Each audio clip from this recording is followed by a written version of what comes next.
যাও আঞ্জির ফলটাকে আনন্দে আত্মহারা হয়ে বাড়ির দিকে রওনা হতে আছে। আল্লাহর কারিশমা, সামনে একটা সাইল চলে এলো। ফকির এসে বলে, আলী গো, আমি 3 দিন ধরে অনাহারে রয়েছি বাবা, আমি কিছু খাই নাই গো, তুমি যদি একটু আমাকে একটু খাবার দিতে পারতে আমি বড় উপকৃত হতাম। যেমন এই কথা বলা সঙ্গে সঙ্গে হযরতে আলী কারামাল্লাহু ওয়াজহাহু উনি চিন্তায় পড়ে গেলেন, কি করব?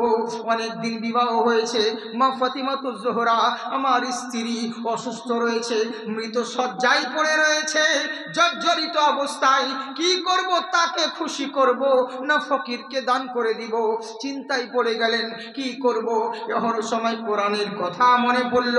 নবী বলেছেন, ওয়া আম্মা সাইলা ফালা তানহার, তোমার সামনে যদি কোনো সায়েল চলে আসে, কোনো ফকির চলে আসে, তোমার কাউকে কোনোদিন খালি হাতে ফেরত দিও না, যেটা আছে সম্ভব অনুযায়ী দান করো। এই দিকে লক্ষ্য করে এক জায়গায় কনফার্ম হয়ে গেলেন, ওই আঞ্জির ফলটা ফকিরকে দিয়ে দিলেন। এবার খালি হাতে ঘরের ভিতরে প্রবেশ করছেন। মা ফাতিমাতুজ জোহরা রাদিয়াল্লাহু তাআলা আনহা জিজ্ঞাসা করে, স্বামী গো, আপনাকে যে আঞ্জির ফল আনতে পাঠিয়েছিলাম, আঞ্জির ফল কি এনেছেন? হযরতে আলীর আমার কিন্তু মুখ খুলছে না, কিছু বলতে পারছেন না, কি বলবো, উত্তর দিতে পারছেন না, কি করবে? চোখ দিয়ে গড় গড় করে পানি ঝরে। বলে, ফাতিমা শোনো, আজ তোমাকে খুশি করতে পারলাম না, আমাকে ক্ষমা করে দিও। বলে, এরকম কথা বলছেন কেন? বলে, আর বলবে না, তোমাকে তুমি ফল চেয়েছিলে, তোমাকে খুশি করার জন্যে মজুরি খেটে এক ইহুদির ঘরে কুয়াতে পানি উঠিয়ে দিয়ে মজুরি বাবদ একটা আঞ্জির ফল হাসিল করেছিলাম। আমি তো তোমার কাছে নিয়ে আসতাম, তার আগেই সামনে দরওয়াজায় ফকির পড়ে গেল, কি করব বলো? ফকিরটা যে অনাহারে রয়েছে, তাই আমি ফকিরটাকে দিতে বাধ্য হলাম। মা ফাতিমাতুজ জোহরা মুচকি হাসছেন আর বলছেন, স্বামী গো, আপনি টেনশন করবেন না, চিন্তিত হবেন না, ওই ফকিরকে বাদ দিয়ে যদি আমার কাছে নিয়ে আসতেন, আমি ফাতিমা কখনো গ্রহণ করতাম না। চিন্তা করতে পেরেছেন? এরই লেগেই তো বলে, মা ফাতিমা তোমায় জানাই হাজারো সালাম, তোমার পিতা দান করেছেন খোদার ওই কলম। সুবহানাল্লাহ বলেন। নাত পড়ার মতো আমি পড়ছি না, বুঝলেন তো? কেন আপনাদেরই তো মনে হচ্ছে ঘুমিয়ে গেছেন। এবার আপনাদের ঘুম ছাড়াতে আসছে মাহিন্দ্রা ট্রাক্টর, চিন্তার কোনো কারণ নেই, বুঝলেন? হ্যাঁ হ্যাঁ, যাকে আমি আজকে আপনাদেরকে অন্য রকম বলছি। কেন বলেন তো? 2 বক্তাতে একই রকমভাবে বক্তব্য দিলে হবে না, এই জন্য এক একজনের এক এক রকম কাজ। হ্যাঁ, ইনশাল্লাহ যাকে যে রকম ইলিম দিয়েছেন সে তার ইলিম মোতাবেক দিনের খিদমত করে, কিন্তু প্রত্যেক ওলামাগণ হচ্ছেন শের, আর সবাই হচ্ছেন ফুল, এক একটা ফুলের এক একটা খুশবু। যাই হোক, মুহাব্বতে জোরে বলে সুবহানাল্লাহ। দেন মোল্লা তাড়াতাড়ি কে দিয়েছে? আচ্ছা, স্বামীর জন্য দোয়ার জন্য সকলের জন্য দোয়া হবে। একজন 1000 টাকা দিয়েছে, আল্লাহ তুমি তার নেকদানকে কবুল করো। মাশাআল্লাহ, চিন্তা করছো, বেনামি 1000 টাকা দিয়েছেন, আল্লাহ তুমি তার নেকদানকে কবুল করো। তাই এবার করলো কি, মা ফাতিমাতুজ জোহরার সামনে স্বামী আর স্ত্রী দুজন মিলে কথা বেকথন চলতে আছে। এখনো সময় দরওয়াজায় কড়া নাড়ছে খাট খাট করে। বাপমার নামে 500 টাকা দিয়েছেন, আল্লাহ তুমি তার নেকদারকে কবুল করো। সকলের জন্য দোয়া হবে। আর একটা কথা তোমাদেরকে বলি, আমার মতন মৌলবি যদি তোমার লেগে দোয়া করে আর না করে, আর তোমার যদি নাম বলি আর না বলি, এতে কি যায় আসে? আল্লাহর ঘরে দিচ্ছ, আল্লাহর খাতে নাম থাকলে হলো। আল্লাহকে খুশি করার জন্য কাজ করো, মোল্লাকে নয়। মানুষ তোমার আজকে নাম করবে, কালকে বদনাম করবে। আমরা কি সবার কাছে ভালো? সাইডে আমাদের প্রশংসা করে কাউরির সামনে করে দেখবেন, দেখবেন কি বলবে, ওগুলো সারা তো ভণ্ড, তাই এরকম হয়। এক একজনকে অনেক রকম, কেউ কারো কাছে ভালো হতে পারে কি। আর এই যে সোশ্যাল মিডিয়া, আর মানুষ যেটা সোশ্যাল মিডিয়াতে দিচ্ছে সে তাকে বিশ্বাস করে নিচ্ছে, মানে আগে পিছে কথা দেখছে না, ভাবছেও না যে এটা কি বলতে পারে। কিন্তু তাহলে এই সোশ্যাল মিডিয়াতে একটু 2 সেকেন্ড কি 20 সেকেন্ডের কথাতে আপনি কি বুঝবেন? বাস ওই নিয়ে মন্তব্য করে দিচ্ছে, বুঝলেন? হায়রে হায়রে হায়রে, কি বলবো দুঃখের কথা। এই তো হচ্ছে আমাদের অবস্থা। কবে দেখবেন কার সঙ্গে কার জোড়া লাগিয়ে দিচ্ছে, নি বলছে দারুণ তো অমুক বক্তা অমুক জনাকে এই কথা বলেছে, নি গন্ডগোল। আর পাবলিক বলছে দেখো দেখো বক্তারাই তো মৌলবীরা যদি এরকম হয় আমরা কেন এরকম করবো, মানে সব কিছুতেই না বুঝে না শোনে, বুঝলেন? এই হচ্ছে ব্যাপার। তো যাকে সোনামুখী দোয়া করি আর না করি তোমাদের সকলের জন্য দোয়া আছে, চিন্তার কোনো কারণ নেই। লাস্টে বেলায় সবাই তোমাদের জন্য দোয়া করা হবে মাশাআল্লাহ। যাই হোক, কি বলতেছিলাম, স্বামী আর স্ত্রী দুজন মিলে কথা বেকথন চলতে আছে ঘরের ভিতরে। আগে বলি বলবো না ছেড়ে দিব? বলবো? সত্যি বলছেন তো? মাশাআল্লাহ, জিন্দাবাদ থাকুন। তো যদি শুনতেই চান তা আপনাদের কাছে পয়সা নাই ৫০০০ টাকা খোদার ঘরে দিবেন, এগুলো কোনদিন বিফলে যাবে না। হ্যাঁ গো, দোয়া করে দেবো। ওই শুধু ইয়ে করলে হবে না, অন্তর থেকে আমরা দোয়া করি সকলের জন্য, বুঝলেন তো? অভিনয় নয়। ওই যে মানুষ আজকাল বেশিরভাগ ওই শুধু আপনি মরলেন তখন একটু কাঁদুন করে দিলাম, ও কি বলেন তো ওগুলো অভিনয়। আজকাল বেশিরভাগই তো মা বোনদেরকে দেখি, কোন ফুফাই তো দেওয়ার চাস্ত বহিনের নিজের আপন খালাই তো বীজের বহিন বীজির নিজের নাতনির বেটা বহু মারা গিয়েছে, তার লেগে পড়া এলান করে দিল কি আমার নানি বই আছে বুবু গে, এই জানেন ৭০০ টাকা দিয়েছে একজন, আল্লাহ তুমি তার নেকদানকে কবুল করো। বাপরে কাঁদুন। যাবি গে? ও বলছে চল আমিও যাবো, ও বলছে চল আমিও যাবো, সবাই মিলে একদম বাস লাদেন গাড়ি বলে না টোটো গাড়ি বলে একদম গাড়িতে উঠা শুরু করে দিল।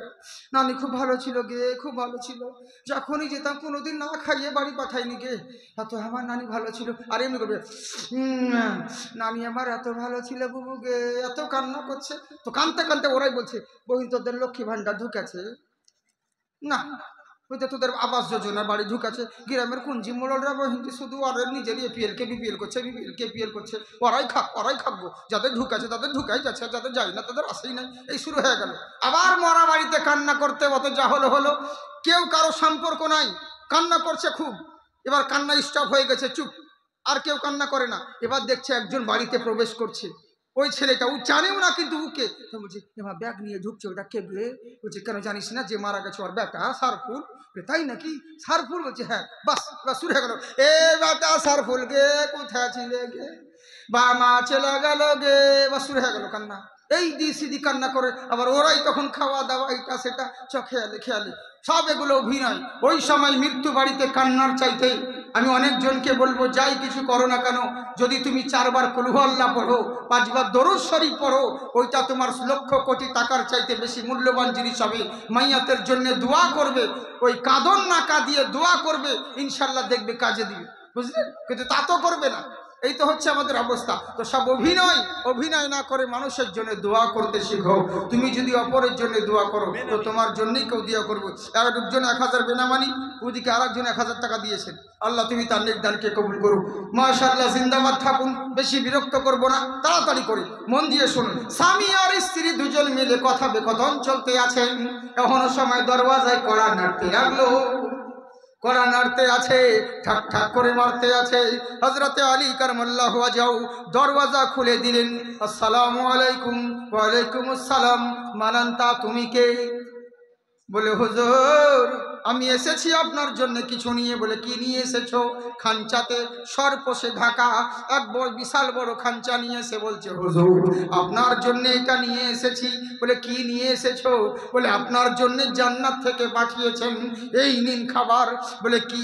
হযরতে আলী আমার যেমন তস্ত ঢাকা ছিল, সর্পসটা উঠিয়েছেন, দেখছেন 9 খানা আঞ্জির ফল খাঞ্চায় রয়েছে। উনি দেখা মাত্র বলছেন শোনো এটা আমার হতে পারে না। হযরত আলী আমার বলছেন এটা আমার নয়, আর উনি বলছেন না এটা আপনার। বলে আমার নয়। উনি তখন বলছে হুজুর আপনি কে, আপনি জানেন? বলে কে? বলে আমি হলাম জিবরাইল আলাইহিস সালাম। বলে সে তো ভালো কথা, তা কি করবো? বলে এটা আপনার জন্য আল্লাহ পাঠিয়েছে জান্নাত থেকে, আমি মিস্টেক করতে পারি না, ভুল করতে পারি না, এটা আপনার জন্য এনেছি, আপনি নিয়ে নিন। হযরত আলী আমার বলছেন এটা আমার জন্য আসে নাই, এটা অন্য কারো, তুমি ভুল করে আমার বাড়ি নিয়ে চলে এসেছো। হযরত আলীর কথা শোনা মাত্র ওই সামনে থাকা উনি বলতে আছেন শুনুন আপনি এত জেদি কেন বলছেন, আপনি এত জেদি কেন আগে বলেন। বলে কেন, কিসের জেদ করলাম? বলে বারবার আমি বলছি আল্লাহ আপনাকে দিয়ে পাঠিয়েছেন, আর বারবার আপনি বলছেন আমার নয় অন্য কাউরির, এ কথা কেন বলছেন? বললে শোনো, আমার আল্লাহর প্রতি বিশ্বাস আছে, নবীর প্রতি ইয়াকিন আছে। আমার নবীর পাক জবানে বলতে শুনেছি দুনিয়া এদিক থেকে ওই দিক হতে পারে, আমার নবীর কথা মিশতে যাবে না। কেন না? কারণ দুনিয়ার প্রত্যেকটা জিনিস হলো পরে, কিন্তু তার প্রতিভা হলো আগে, প্রতিভা হলো পরে, দুনিয়ার সৃষ্টি হলো আগে। ওরে কেমন করে? জাকির হোসেন আগে, ওরে জাকির বক্তা হয়েছে পরে, জাকির হোসেন আগে, জাকিরের দাড়ি বেরিয়েছে পরে, জাকির হোসেন এসেছে আগে, চুল বেরিয়েছে পরে, জাকির হোসেন এসেছে আগে, বক্তা হয়েছে পরে, জাকির হোসেন এসেছে আগে, চতুর্বেদী হয়েছে পরে।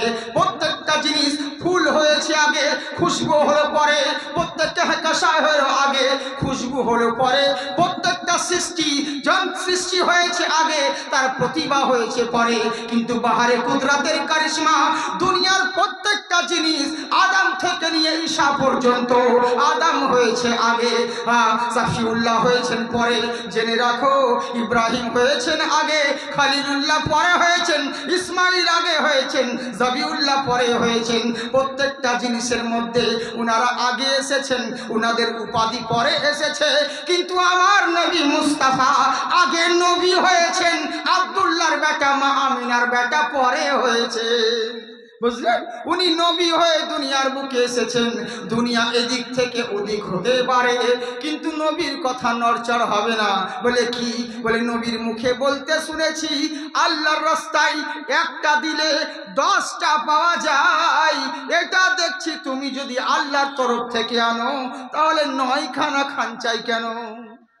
তুমি তো 9টা ফল এনেছো, এটা আল্লাহর তরফ থেকে হতে পারে না, এটা আমার জন্য নয়। তখন জিবরিল আমিন মুচকি হেসে পকেট থেকে হাত ভরে বলছে, সাদ্দাক্তা ইয়া আলী, আপনি ঠিকই বলেছেন হুজুর গো, আমি আপনার ঈমান পরীক্ষা করার জন্য পকেটে একটা লুকিয়ে রেখে দিয়েছি, আল্লাহ 10টাই দিয়ে পাঠিয়েছে। সুবহানাল্লাহ বলে। তো বুঝতে পারছেন বাবজি, আল্লাহর রাস্তায় যেটা দিবেন তার দ্বিগুণ পাবেন, এতে কোনো বিফল নেই। নাই কোনো বান্দা বান্দিরা তাড়াতাড়ি করে 500 1000 যার কাছে যেটা আছে জলদি করে খোদার ঘরের জন্য দিবেন, এই দান কোনোদিন বিফলে যাবে না ইনশাআল্লাহ। মা বোন তোমাদেরকেও বলি, এক কাজ করুন, চাদর নিয়ে যান। হ্যাঁ হ্যাঁ হ্যাঁ, আপনাদের আসতে কষ্ট হয়েছে তো চাদর পাঠাচ্ছি। আমার চাদর দিব না, প্রত্যেক জায়গায় দিয়েছি চাদর হারিয়ে আমি নিজেতে ভুলে গেছি তখন। আচ্ছা ধরা সে তো পাচ্ছে, কিন্তু ভুলে গেছি তখন যে এমনি করে টানতে গিয়ে আমার চাদরই ছিঁড়ে দিয়েছে কত ছিল বা করলে। হ্যাঁ গরিব মানুষ, জি জি, চিন্তার কোনো কারণ নেই বাবজি, সোনামুখী আমার। তাড়াতাড়ি করে, বেশি দেরি করবেন না, আপনাদের কাছে চাদর যাচ্ছে ইনশাল্লাহ। ওই চাদরের মধ্যে আপনারা যে যেটা পারবেন সেটা দিবেন তাড়াতাড়ি করে, বুঝলেন? যান যান, চাদর নিয়ে যান।